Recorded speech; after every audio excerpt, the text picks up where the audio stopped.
জাকাত ইসলামের ফরজ বিধান। নামাজে যেমন গুরুত্ব, জাকাতের তেমন গুরুত্ব। নামাজ যেমন কায়েম করতে হবে, জাকাতও তেমন আদায় করতে হবে। বুঝে আসছে কথা? আচ্ছা, এবার আসেন, জাকাত যদি আদায় না করে তাহলে তার কি অবস্থা হবে এটা ভালো করে শুনে নেন। আল্লাহ তাআলা কোরআনে কারিমে বলেন, والذين يكنزون الذهب والفضة ولا ينفقونها في سبيل الله فبشرهم بعذاب أليم يوم يحمى عليها في نار جهنم فتقوى بها جباههم وجنوبهم وظهورهم هذا ما كنزتم لأنفسكم ফাযুকু মা কুনতুম তাকনিজুন। যারা বলেন নাউযুবিল্লাহ। আল্লাহ পাক রব্বুল আলামিন বলেন, ওয়াল্লাযীনা ইয়াকনিজুনা আয-যাহাবা, যারা তাদের স্বর্ণ মুদ্রাকে সঞ্চয় করে রাখে, জমা করে রাখে, অর্থাৎ স্বর্ণ মুদ্রা, টাকা পয়সা, অলংকার, এই সমস্ত বিষয়গুলো জমা করে রাখে এবং এমন পরিমাণ জমা করেছে যেই পরিমাণ হওয়ার কারণে তার উপরে যাকাত ফরজ হয়ে গিয়েছে। ওয়ালা ইউনফিকুনাহা ফি সাবিলিল্লাহ, কিন্তু তার উপরে যাকাত ফরজ হয়ে যাওয়ার পরেও আল্লাহ পাক রব্বুল আলামিনের রাস্তায় যাকাত আদায় করে নাই। কি করে? যাকাত আদায় করে নাই। এবার আল্লাহ তাআলা বলেন, এই সমস্ত মানুষদেরকে ফাবাশশিরহুম বিআযাবিন আলীম, যন্ত্রণাদায়ক আযাবের সুসংবাদ প্রদান করে। বলেন নাউযুবিল্লাহ। আযাবের কি আবার সুসংবাদ হয় নাকি? আযাবের সুসংবাদ হয় না, দুঃসংবাদ হয়। দুঃসংবাদ হয়, কিন্তু আল্লাহ তাআলা বলছেন ফাবাশশিরহুম, সুসংবাদ দাও যন্ত্রণাদায়ক আযাবের। তার মানে হলো আল্লাহ তাআলা কটাক্ষ করে বলতেছেন। এটা কি বলতেছেন? কটাক্ষ করে ওই সমস্ত সম্পদশালীদেরকে বলতেছেন যারা সম্পদ সঞ্চয় করেছে, যাকাত ফরজ হয়েছে কিন্তু যাকাত আদায় করছে না। এবার আল্লাহ তাআলা বলেন, ইয়াউমা ইউহমা আলাইহা ফি নারি জাহান্নাম, কাল হাসরের ময়দানে ওই ব্যক্তি যে সম্পদগুলো জমা করেছিল, সঞ্চয় করেছিল, আল্লাহর রাস্তায় খরচ করে নাই, যাকাত আদায় করে নাই, ওই সম্পদগুলোকে সবগুলোকে একত্রিত করিয়া জাহান্নামের মধ্যে আল্লাহ পাক রব্বুল আলামিন ছেক দিবেন। কি দিবেন? ওইটাকে আল্লাহ তাআলা উত্তপ্ত করবেন, গরম করবেন। ইউহমা আলাইহা, উত্তপ্ত করবেন, গরম করবেন, গরম লোহার মতো। যেমন অঙ্গারের মধ্যে লোহা দিলে পুড়তে পুড়তে লাল হয়ে যায়, ওরকম সোনা চাঁদি এবং টাকা পয়সা অর্থ কড়ি যেগুলো জমিয়েছিল, সঞ্চয় করেছে, যাকাত প্রদান করে নাই, সেইগুলোকে আল্লাহ তাআলা একত্রিত করে এইভাবে কি করবেন? জাহান্নামের আগুনে জ্বালাবেন, উত্তপ্ত করবেন, গরম করবেন। এরপরে কি করবে? ফাতুকওয়া বিহা জিবাহুহুম ওয়া জুনুবুহুম ওয়া যুহুরুহুম, ওই ব্যক্তির কপালের মধ্যে ছেক দিবে। বলেন নাউযুবিল্লাহ। তার পিঠের মধ্যে এবং তার পার্শ্বদেশে ওই লোহা গরম করে আল্লাহ পাক রব্বুল আলামিন তাকে ছেক দিবেন। কি দিবেন? ছেক দিবেন। ওই উত্তপ্ত গরম এই সম্পদ আল্লাহ তাআলা জাহান্নামে জ্বলায়া তাকে কি করবেন? ছেক দিবেন। আর বলবে যে হাযা মা কানাজতুম, এটা হলো তোমার সঞ্চিত সম্পদ। হাযা মা কানাজতুম লিআনফুসিকুম ফাযুকু মা কুনতুম তাকসিবুন, এটা হলো সেই সম্পদ যে সম্পদ তুমি জমা করেছিলা। আজকের মজা বোঝো, আজকের মজাটা বোঝো, তোমার কৃতকর্মের শাস্তি এবার তুমি পেয়ে নাও। বলেন নাউযুবিল্লাহ। এইভাবে সম্পদগুলোকে সঞ্চয় করে জাহান্নামের মধ্যে জ্বালিয়ে উত্তপ্ত করে এরপরে কি করবে? ছেক দিবে। কারণ কি? যাকাত যখন চাওয়া হয় তখন কপাল থেকে কুচকায়, এই জন্য আগে কপালে ছেক দিবে, এরপরে পৃষ্ঠ প্রদর্শন করে এই জন্য পার্শ্বদেশে ছেক দিবে এবং পিঠের মধ্যে আল্লাহ তাআলা ছেক দিয়ে দিবেন। এরকম ভাবে কি ভয়াবহ শাস্তি জাহান্নাম হবে। শুধু তাই নয়, হাদিসের মধ্যে আছে আল্লাহ তাআলা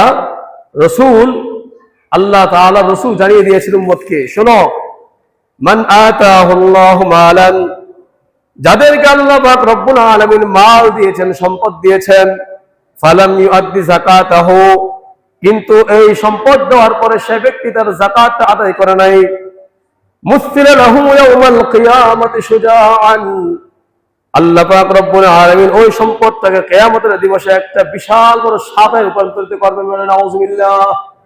একটা সাপে রূপান্তরিত করবেন। আকরা লাহু যাবিবাতান, যেই সাপটার চক্ষুর মধ্যে টাক পড়া থাকবে। ইতাওয়াকুহু ইয়াউমাল কিয়ামাতি শুজাআন, ওই সাপটা তার গলার মধ্যে পেঁচাবে। কি করবে? তার গলার মধ্যে পেঁচায় তাকে ধরবে, ছোটার কোনো সুযোগ সে পাবে না। সুম্মা ইয়াখুযু বিলিহজিমাতাইহি ইয়ানি শিদকাইহি, এরপরে তার দুই চোয়ালের মধ্যে লাগাতার ধ্বংসন করতে থাকবে আর বলবে আনা মালুকা আনা কানসুকা, আমি তোমার গচ্ছিত মাল, আমি তোমার গচ্ছিত সম্পদ। বলেন নাউযুবিল্লাহ। এইভাবে জাহান্নামে আযাব দেওয়া হবে যাদের উপর যাকাত ফরজ হওয়ার পরে যাকাত আদায় করে নাই। সেজন্য আল্লাহ তাআলা আমাদের যাদের উপরে যাকাতকে ফরজ করেছেন তাদের যাকাত আদায় করতেই হবে। এবার রাসূল আল্লাহ পাক রব্বুল আলামিন আরেকটা আয়াতে বলেন, খেয়াল করেন, যাকাত যারা দেয় না তারা কি মনে করে দেয় না। আল্লাহ তাআলা স্পষ্ট বলতেছেন, ওয়ালা ইয়াহসাবান্নাল্লাযীনা ইয়াবখুলুনা, যারা বখিল কৃপণ তারা মনে করে তারা যদি সম্পদ দান করে সম্পদ শেষ হয়ে যাবে। কি হয়ে যাবে? সম্পদ শেষ হয়ে যাবে। ওয়ালা ইয়াহসাবান্নাল্লাযীনা ইয়াবখুলুনা বিমা আতাহুমুল্লাহু মিন ফাদলিহি বাল হুয়া খায়রুল লাহুম, আর সে ব্যক্তি কৃপণতা করে এটাকে সঞ্চয় করে রাখে, সে মনে করে এটা খরচ করলে শেষ হয়ে যাবে, এটা খরচ করা যাবে না, খরচ না করাটা এটা তার জন্য উত্তম কল্যাণকর মনে করে। বলেন নাউযুবিল্লাহ। ঠিক কিনা? কিন্তু আল্লাহ তাআলা বলেন বাল হুয়া শাররুল লাহুম, না, এটা তার জন্য কল্যাণকর নয়, বরং এটা তার জন্য ক্ষতিকর। এটা তার জন্য কি? ক্ষতিকর, অনিষ্টের কারণ। সাইতাওয়াকুনা মা বাখিলু বিহি ইয়াউমাল কিয়ামাহ, কারণ এই সম্পদটাই তার জন্য সাপে পরিণত হবে এবং তার চোয়ালে দংশন করবে। ওয়ালিল্লাহি মিরাসুস সামাওয়াতি ওয়াল আরদ, আর জমিনের সমস্ত সম্পদ মিরাস একমাত্র আল্লাহর। বলেন সুবহানাল্লাহ। এই জন্য বখিল কৃপণ ব্যক্তি যাকাত আদায় করতে চায় না, সম্পদটা তার জন্য রেখে দেয়, মনে করে এটা তার, কিন্তু আসলে এটা কি না, তার নয়, বরং তার জন্য এটা কি কল্যাণ করতো না, বরং তার জন্য এটা কি ক্ষতিকর। কত অভিভাবক দেখলাম ব্যাংকের ভিতরে লক্ষ কোটি টাকা জমা করে গিয়েছে, খাইতেও পারে নাই, ভোগ করতে পারে নাই, কপাল পোড়া দানও করতে পারে নাই। তারপরে কি হয়েছে? তার সন্তান আইসা ভোগ করেছে, নষ্ট করেছে, বাপ মার জন্য এক টাকাও আল্লাহ রাস্তায় দান করে না। কথা বলেন ঠিক নেবে ঠিক? সেই জন্য আপনি কিসের জন্য এগুলো জমাচ্ছেন? যাই হোক, এবার আসেন, তাহলে যাকাত আদায় না করলে এই ভয়াবহ পরিণতি হবে। এবার আসেন, যাকাত কাদের উপরে ফরজ? যাকাত ফরজ হওয়ার শর্ত কি?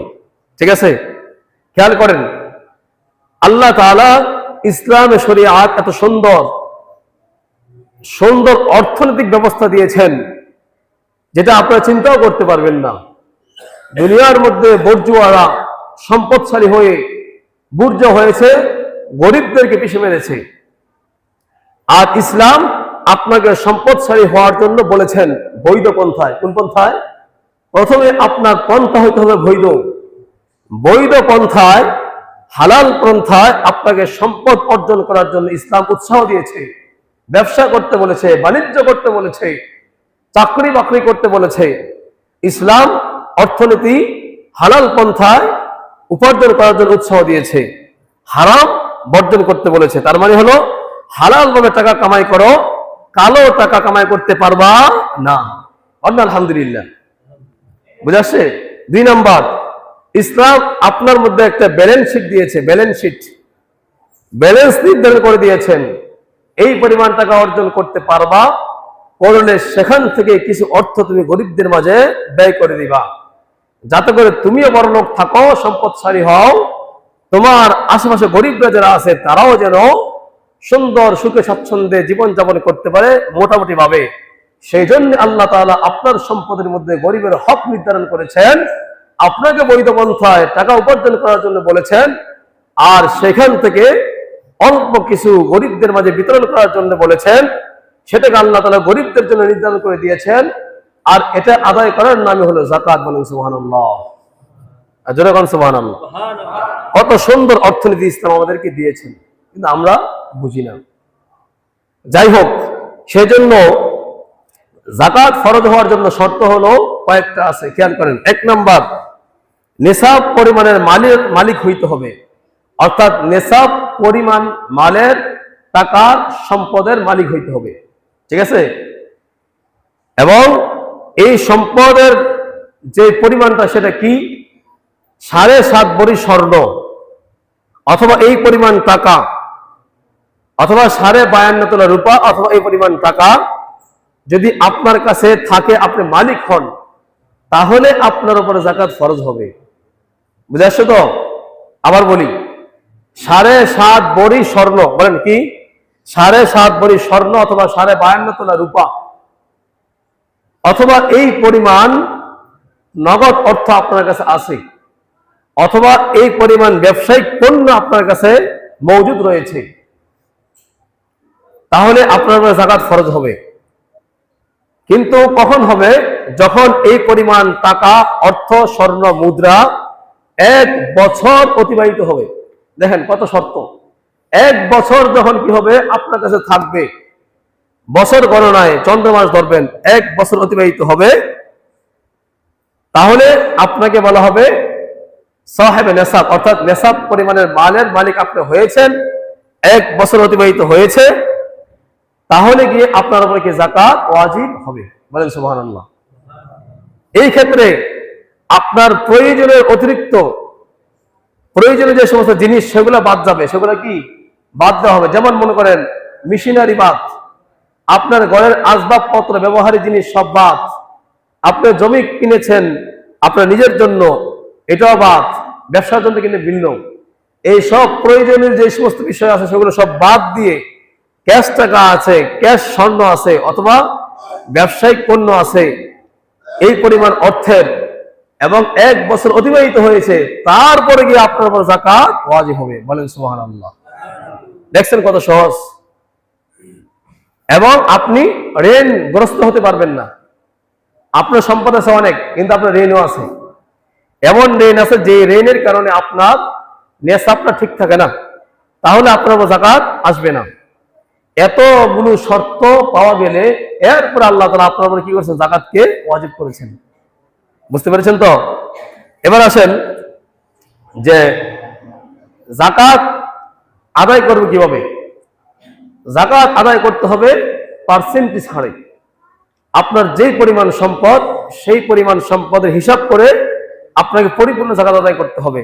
যেমন ধরেন আপনার 40 টাকায় 1 টাকা, 80 টাকায় 2 টাকা, 100 টাকায় 2.5 টাকা, 1 লাখে 2.5 টাকা, ঠিক আছে?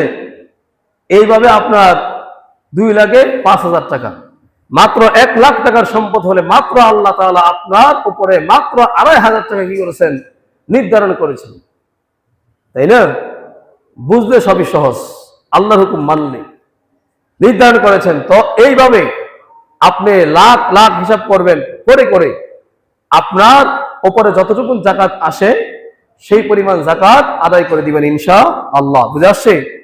যদি মা বোনদের কাছে স্বর্ণ থাকে, তাহলে সেই স্বর্ণ যদি 7.5 ভরি হয়, তাহলেও 1 বছর যদি অতিবাহিত হয়, তাহলে যাকাত আদায় করতে হবে। রূপা আছে, রূপা যদি 52.5 তোলা হয়, তাহলে 1 বছর অতিবাহিত হলে সেটার যাকাত আদায় করতে হবে। স্বর্ণ এবং রূপা মিলাইয়া যদি কি হয়, যে কোনো একটা নেশাব পরিমাণের সম্পদের অর্থ হয়ে যায়, তাহলে কি যাকাত আদায় করতে হবে। বুঝে আসছে তো? এইভাবে ইনশাল্লাহ আমরা পার্সেন্টেজ হারে হিসাব করে ইনশাল্লাহ আমরা যাকাত দিয়ে দিব। 1 লাখে কত? 1 লাখে কত? 2.500। হ্যাঁ, এভাবে হিসাব করবেন। বুঝে আসছে? 40 ভাগের 1 ভাগ, 40 টাকায় 1 টাকা, 80 টাকা 2 টাকা, 100 টাকা 2.5 টাকা, লাখে 2.500। এইভাবে হিসাব করে কি করবেন? আপনার সমুদয় সম্পদটাকে একসাথে করে 1 বছর অতিবাহিত হলে পরে আপনি কি করবেন? যাকাত হিসাব করে যাকাত প্রদান করবেন। কত সহজ করে আল্লাহ তাআলা বিধান দিয়েছেন, কিন্তু আমরা মানি না অথবা বুঝিও না, ঠিক কিনা? এবার আসেন সংক্ষিপ্ত কথা, সময় যেতে শেষ। যাকাত আদায় মানে প্রদান করবেন কাদেরকে? 8 শ্রেণীর ব্যক্তিদেরকে যাকাত প্রদান করবেন। কয় শ্রেণী? যেমন কয় শ্রেণী? 8 শ্রেণী। আল্লাহ তাআলা বলেন ইন্নামাস সাদাকাতু লিল ফুকারা ওয়াল মাসাকিন ওয়াল আমিলিন আলাইহা ওয়াল মুআল্লাফাতি কুলুবুহুম ওয়া ফির রিকাবি ওয়াল গারিমিন ওয়া ফি সাবিলিল্লাহি ওয়া বিনিস সাবিল। 8টা শ্রেণীর খাত আল্লাহ তাআলা নির্ধারণ করেছেন। এক নম্বর হলো ইন্নামাস সাদাকাতু লিল ফুকারা, যারা ফকির, যাদের সম্পদ নাই, সম্পদশালী নয়, অর্থাৎ যাদের উপরে যাকাত ওয়াজিব হয় না, সাদাকাতুল ফিতর ওয়াজিব হয় না, এই ধরনের যারা আছে তাদেরকে গরিব বলা হয়, তাদেরকে যাকাত দেওয়া যাবে। ওয়াল মাসাকিন, যারা মিসকিন, একেবারে যে নিঃস্ব অসহায়, কিছুই নেই, মাত্র বিটা বাড়ি আছে, একটা গড় কোনো রকম আছে, আর কিছুই নেই, তাহলে তাকেও কি যাকাত দেওয়া যাবে, দিতে হবে।